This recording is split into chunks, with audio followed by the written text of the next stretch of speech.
6 p.m. Assalamu alaikum. This is Radio Pakistan. The news read by Daman Zaman. The headlines. The 144th birth anniversary of the father of the nation, Quaid-e-Azam Muhammad Ali Jinnah, is being celebrated today with the renewed pledge to work hard for the progress and prosperity of the country. The Prime Minister says we as a nation must resolve to build Pakistan in accordance with the Quaid's vision of an Islamic welfare state. The Special Assistant on Information says efforts are afoot to eliminate corruption and establish the rule of law in the country. The Railways Minister has announced to extend the special train service for the Christian community till the 1st of next month. The Minister of State for Narcotics Control says anti-narcotic force is striving hard for the eradication of drugs from the country to save future generations. In occupied Kashmir, the authorities have given sanction for the persecution of Jammu and Kashmir Liberation Front chairman and Dukhtarani-Millat chief on charges of raising anti-India slogans and asking the people to boycott the elections drama in the territory. Pakistan will witness an annular solar eclipse tomorrow. And now the news in detail. The nation is celebrating the 144th birth anniversary of the father of the nation, Quaid-e-Azam Muhammad Ali Jinnah, today with the renewed pledge to work hard for the progress and prosperity of the country. It was a public holiday today, and the national flag was hoisted atop all public and private buildings. The day dawned with Quran Khwani at the Quaid's mausoleum in Karachi. A graceful change of guards ceremony was held at the Mazar-e-Quaid in Karachi this morning. A smartly turned out contingent of the Pakistan Military Academy Kalkul assumed the guard's duty. Prime Minister Imran Khan has said we as a nation must resolve to build Pakistan in accordance with the Quaid's vision of an Islamic welfare state based on compassion, human dignity, justice, rule of law, and a plural, inclusive society. In a tweet on the Quaid-e-Azam's birthday today, he said all our young aspiring leaders should make our Quaid their role model. The Prime Minister said Quaid-e-Azam was Sadiq and Amin, and his 40 years struggle was not for personal gain, but to achieve a homeland for the Muslims of the subcontinent where they could live as free citizens, second to none. The Christian community is celebrating Christmas across Pakistan like elsewhere in the world today. Special services are being held in churches to celebrate the festival. Churches are decorated colorfully with Christmas trees, gifts, special ornamental items, wall hangings illuminated with colorful lights. The government has made strict security arrangements in this regard around all the churches and other places, while provision of uninterrupted power supply and other civic facilities are also being ensured around these areas. In his message on the occasion of Christmas, Pope Francis has appealed for peace in conflict zones across the world. He urged the world to let the light of Christmas pierce the darkness in human hearts that leads to religious persecution, social injustice, armed conflicts, and fear of migrants. The Special Assistant to the Prime Minister on Information and Broadcasting, Dr. Firdaus Ashikawan, has said Prime Minister Imran Khan is striving to make the country the Quaid's Pakistan by challenging the status quo and ensuring rule of law.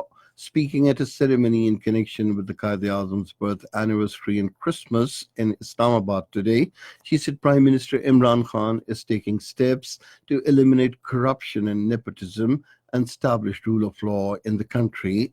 The Special Assistant said the Pakistan Tehreek-e-Insaf government laid down foundation of a new Pakistan by initiating institutional reforms, paying homage to the father of the nation. Dr. Firdaus Ashikawan said the Quaid-e-Azam made the impossible possible with his commitment to the cause. acknowledging services of minorities, including the Christian community, for national development. She said minorities played an important role in the creation as well as building of Pakistan. The Railways Minister Sheikh Rashid Ahmed has announced to extend the special train service for the Christian community till the 1st of next month.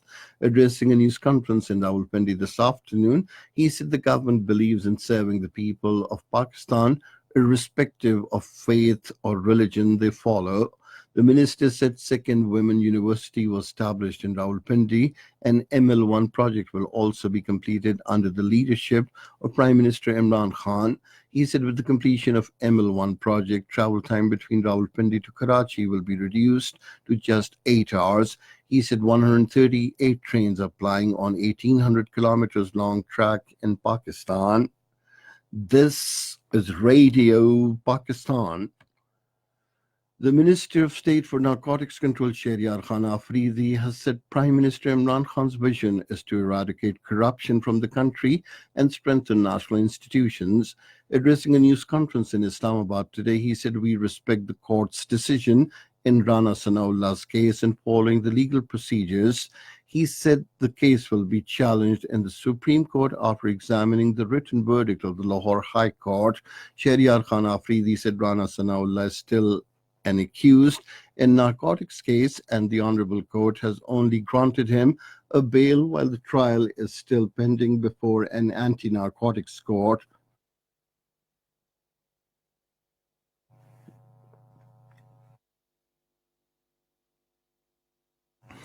In occupied Kashmir, there is no change in the situation on ground as Indian military lockdown entered the 143rd straight day today. Internet and other communication networks remain suspended. Traders in the Kashmir Valley have sought waiver of interest on bank loans, saying they need incentives to revive their businesses after being hit hard by the nearly 5-month lockdown. Meanwhile, the Indian authorities have given sanction for the persecution of Jammu and Kashmir Liberation Front chairman Mohammad Yasin Malik and Dukhtarani Millat chief Asian Darabi on charges of raising anti-India slogans and asking the people to boycott the election drama frequently staged by India in the territory. The cases were registered under the draconian law, Unlawful Activities Act. On the other hand, 2 Indian Army soldiers died in North Kashmir's Kupwara district when their vehicle caught fire. Prominent international daily The Washington Post says India's brutal suppression of anti-citizenship law protests will further undermine the country's democracy. In an article, the paper notes the law has rightfully alarmed Muslims who have faced mob lynching at the hands of extremist Hindus during the Modi government and now fear that they are at risk of becoming stateless or being sent to detention centers. The paper says peaceful protests across India should be regarded as a moment of truth for the Modi government, and it should admit that the discriminatory citizenship law is a mistake and should junk it. China has called on North Korea and the United States to work out a feasible roadmap for establishing a permanent peace and complete denuclearization of the Korean Peninsula.